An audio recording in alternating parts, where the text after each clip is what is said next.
மின்மினி தமிழர்களுக்காகவே வந்தாச்சு முதல் hyperlocal social media app. உடனே டவுன்லோட் பண்ணுங்க. பிரதமர் நரேந்திர மோடி டிஜிட்டல் புத்தகத்துல தன்னுடைய கையொப்பமிடுவதற்காக தன்னுடைய எண்ணங்களை பதிவு செய்வதற்காக வந்து அமர்கிறார். முன்பெல்லாம் புத்தகத்தில் எழுதுவது என்பது வழக்கம். ஆனால் காலங்கள் மாறிவிட்டது இல்லையா? அதனால டிஜிட்டல் புத்தகத்துல தன்னுடைய எண்ணங்களை, குடியரசு தின மெசேஜை பிரதமர் நரேந்திர மோடி சம்பிரதாய பூர்வமாக பதிவு செய்யக்கூடிய காட்சிகளை பார்க்கின்றோம். அங்கு அமைந்திருக்கக்கூடிய டிஜிட்டல் புத்தகம், டேப்லெட் வடிவிலான இந்த புத்தகத்துல பிரதமர் நரேந்திர மோடி நேஷனல் வார் மெமோரியல்ல பதிவு செய்கிறார். ஒவ்வொரு ஆண்டும் இது மரபாக இருக்கிறது. இந்த டிஜிட்டல் புத்தகத்துக்கு முன்பாக கையொப்பமிடுவர் எழுத்துப்பூர்வமாக இந்திரா காந்தி தொடங்கி இந்த மரபு இருந்து வருகிறது. பிரதமர் நரேந்திர மோடி ஒரு டிஜிட்டல் காலத்துல வேறு வகையில தொடர்கிறார்.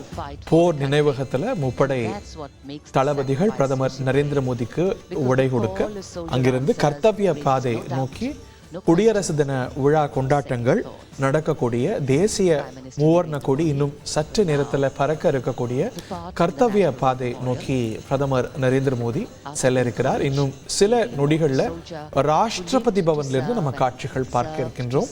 இந்த விழாவுடைய தலைமை என்பது, முதல் மரியாதை என்பது நாட்டுடைய முதல் பிரஜையாக இருக்கக்கூடிய குடியரசுத் தலைவருக்கு தான். இந்த குடியரசு தின கொண்டாட்டத்துடைய ஒரு முக்கியமான லேண்ட்மார்க் இன்று 75 ஆண்டுகள். இந்த நாட்டுடைய தலைவர் ஒரு வெள்ளைக்கார மகாராஜாவோ மகாராணியோ அல்ல. இந்த நாடு எங்கிருந்தோ ஆளப்படக்கூடிய நாடு அல்ல. இந்த நாட்டுடைய முதல் பிரஜை. இந்த நாடு ஒரு குடியரசு. அந்த வகையில் இந்த நாட்டுடைய முதல் பிரஜை தலைவர், குடியரசு தலைவர் என்பதை பறைசாற்றி 75 ஆண்டுகள் இந்த நாட்டுக்கு ஒரு அரசமைப்பு பெற்று இந்த நாட்டுடைய தலைவர் ஒரு இந்தியர் என்று உலகத்துக்கு பறைசாற்றி 75 ஆண்டுகள் ஆகிறது. ஒரு மிக முக்கியமான ஒரு லேண்ட்மார்க் ஈவெண்ட் இது என்று சொல்லலாம்.